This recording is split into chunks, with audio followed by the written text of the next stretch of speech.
Hey everyone, and welcome to video 3 for chapter 27. This will be a fairly quick video. We'll be talking about culture and religion during this time period. Now, the Ming and Qing eras saw a resurgence in traditional Chinese philosophy, namely Confucianism, while at the same time seeing some changes due to outside influence, as well as attempts at spreading Christianity, specifically Roman Catholicism. First, let's talk about Neo-Confucianism and popular culture. So, we discussed Neo-Confucianism back in the Song Dynasty, and hopefully we remember that it was a blend of traditional Confucianism with Buddhist teachings and values. Now, the teachings of Neo-Confucian philosopher Zhu Xi, which stressed self-discipline, filial piety, obedience, those values appealed to Ming and Qing emperors. So this promotion of Neo-Confucianism led to the expansion of Confucian education. Right? Emperors founded research academies. They established provincial schools throughout China. In the first video for this chapter, we talked an awful lot about the priority that was put on education, how it was a source both for opportunity, but mostly for advancement. And these schools were meant for preparing young men for the exams. Notice also young men. Emperors also, they funded projects like the Yongle Encyclopedia, which we talked about a couple of chapters ago as well.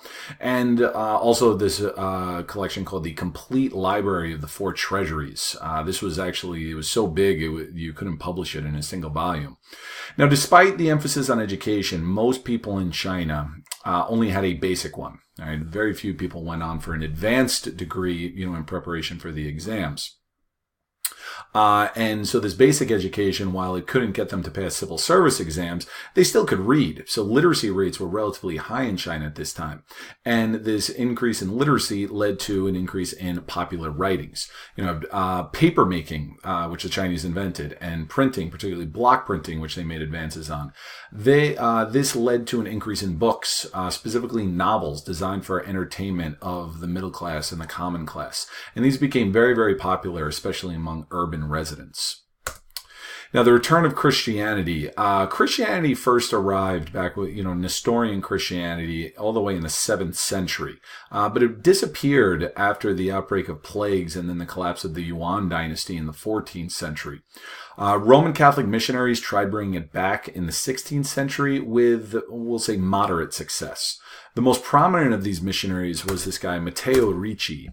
Now, Ricci was an Italian Jesuit.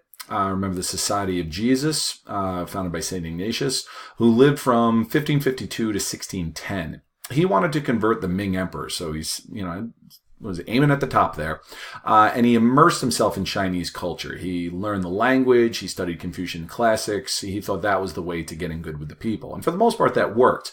Later Jesuit missionaries, when they arrived in China, they also brought European innovations, particularly with technology, like with weaponry and clocks and mechanics and things like that.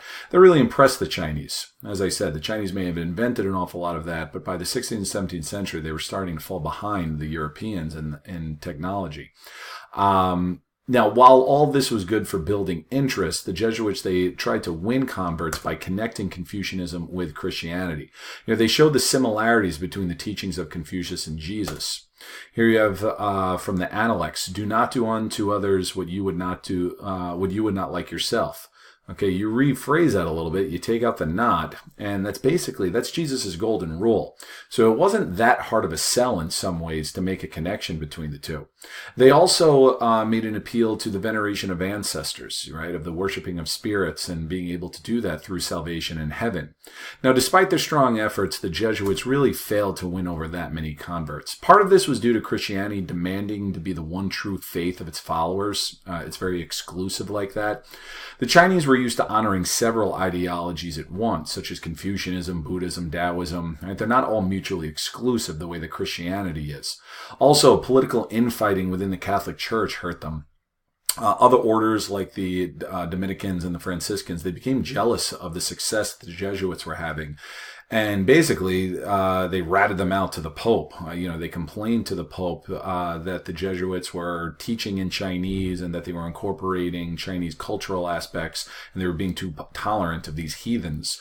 And so the Pope then banned the Jesuits from incorporating Chinese beliefs. And then when the emperor heard that, he decided that he was going to ban the preaching of Christianity. We've talked about this in the past, but the really strong tradition of particularly Confucianism and other beliefs, it was an uphill battle for Christianity to really win over. And so while there was some success, Christianity has never really been a widespread religion throughout China, even to this day. Okay, so as I said, very quick video for this third one, and then for the next and final video for this chapter, we're going to be talking about Japan.